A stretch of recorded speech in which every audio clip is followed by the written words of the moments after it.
Doctor Dharmveer Singh police अधीक्षक जनपद बिजनौर की उपस्थिति में आगामी त्योहारों व जनपद में कानून एवं शांति व्यवस्था के दृष्टिगत जनपदीय पुलिस फोर्स को दंगा नियंत्रण अभ्यास कराया गया। बलवा ड्रिल का उद्देश्य आकस्मिक भीड़ एकत्रित होने अथवा किसी घटना विशेष के होने से उत्पन्न हुए रोष से लोगों के अवैधानिक रूप से एकत्रित होने तथा बलवा करने के उत्पन्न हुई स्थिति को नियंत्रित करने तथा बलवाइयों को तितर बितर करने के लिए पुलिस द्वारा इस ड्रिल का प्रयोग किया जाता है, जिससे कि कानून व्यवस्था की स्थिति बनी रहे।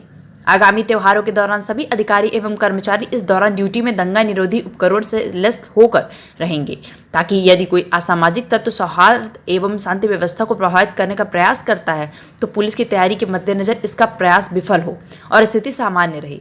बलवा ड्रिल के दौरान जनपदीय पुलिस द्वारा दंगा नियंत्रण उपकरण के साथ अधिकारियों कर्मचारियों द्वारा बलवा ड्रिल का अभ्यास किया गया। इसमें अराजक तत्वों पर कैसे नियंत्रण पाना है, किस तरह की कार्रवाई करनी है और कैसे करना है, बखूबी समझाया, बताया और प्रदर्शन कर दिखाया गया।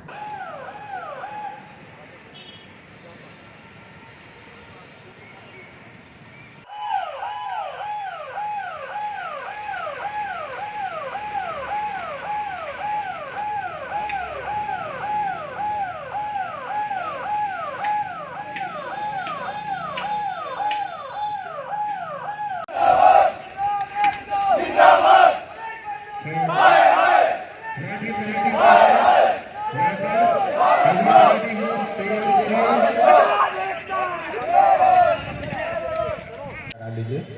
उम्मीद है कि आपको इस सिखलाई से आपके आगे आने वाले समय में आपको इसका लाभ मिलेगा। धन्यवाद।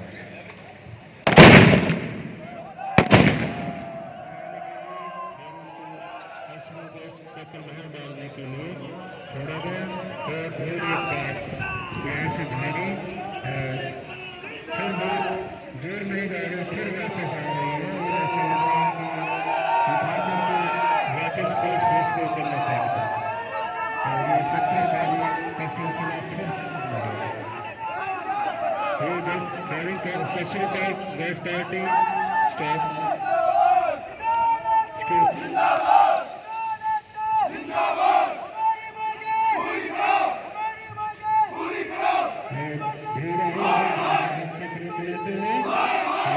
नारेबाजी पे अगली पार्टी अब लाठी पार्टी तैयार हो गई। लाठी पार्टी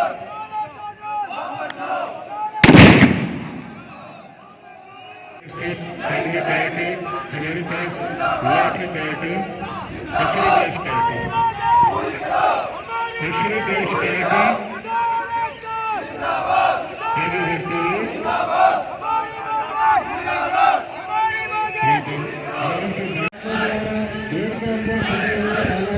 और अपने पुलिस के अन्य कर्मचारियों को इशारा देते हुए कि एक तरफ हथियारी की कार्रवाई हो गई।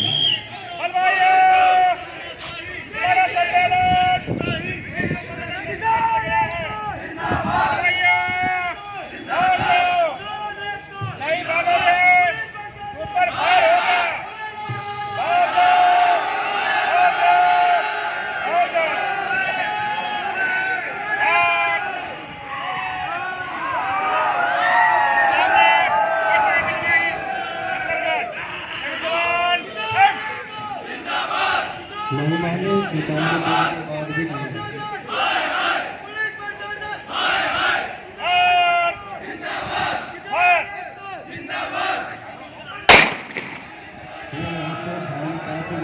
करा गया और सारे बलवाई भागने लगे, जिसमें लगता है कि बलवाई भाग गए।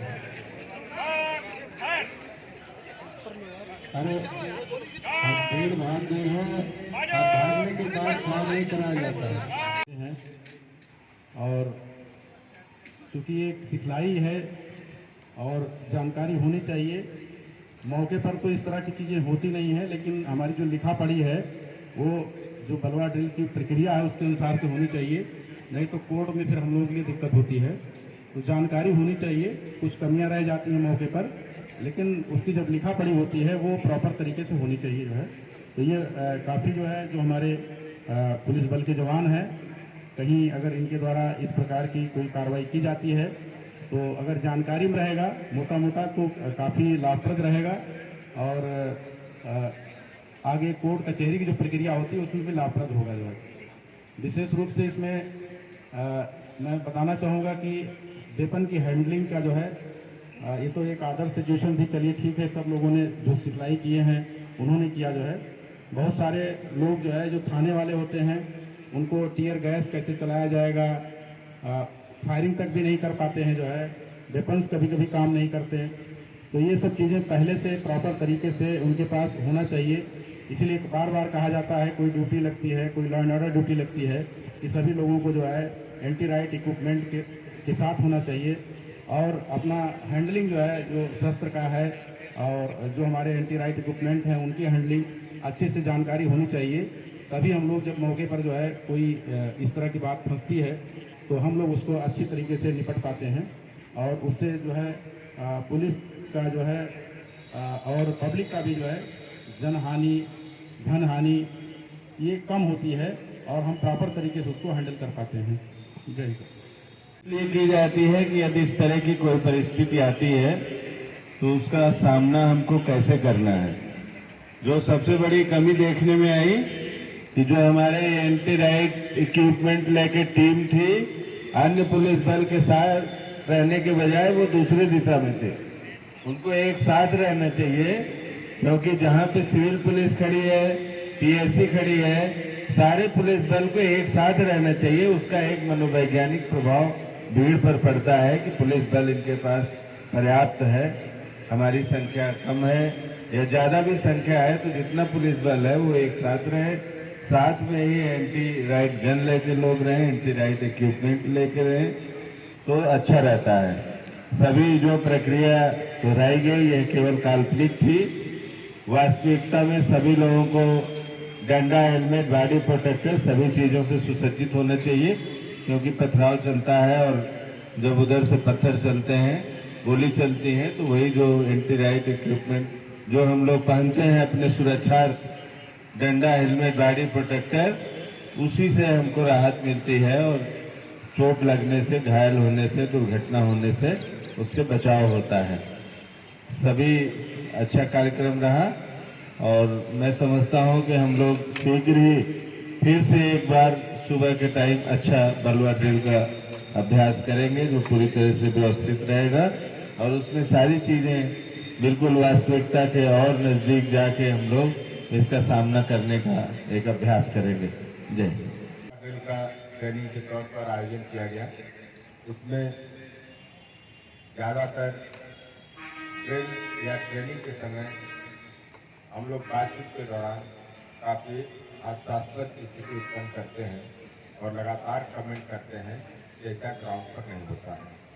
लेकिन मैं आपको ये बताना चाहता हूँ कि जब मौके पर फील्ड में आपके कार्यक्षेत्र में जब इस प्रकार की घटनाएं होती हैं तो जो बलवा ड्रिल के मुताबिक अगर आपकी लिखा पढ़ी होती है तो वो अकाट्य होता है। स्टेप बाय स्टेप जब भीड़ उग्र हुई, जान माल के नुकसान की स्थिति उत्पन्न हुई, तो उसके हिफाजत के लिए जब आपने बल का प्रयोग किया, किस स्तर के बल का प्रयोग किया, लास्ट में फायरिंग होता है, बीच बीच में आपने क्या चेतावनी दिया, क्या अलर्ट दिया और पानी की बौछार, एलआईयू, घुड़सवार हर जगह नहीं रहता है, लाठी, फिर गोली, इसका स्टेप बाय स्टेप आपने अगर इस्तेमाल किया है और लिखा पढ़ी में और एविडेंस आपका एकत्रित है, आपका बाल बांका नहीं होता है। इस बात को सदैव ध्यान रखें।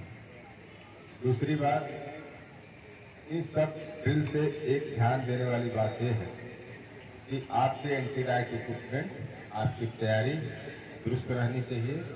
ये सब तैयारी के लिए भी एक रिहर्सल होता है।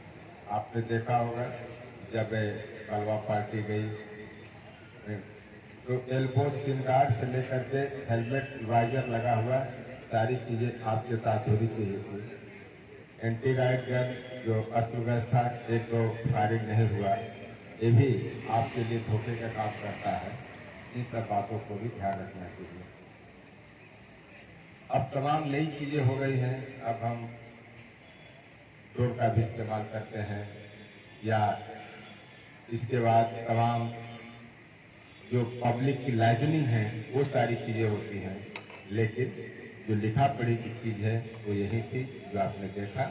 आप इसको कंटस्ट कर लें, उसकी परिभाषा, उसके आपके क्या प्रयोग करने के अधिकार हैं पावर का, कहाँ पर लाठी चलाना है, कहाँ पर गोली चलाना है, कहाँ पर बात करनी है, ये सब आपको प्रैक्टिस करने की आवश्यकता है। और रिक्रूट आरक्षियों को आप याद भी दिला दें, बिल्कुल बता दें।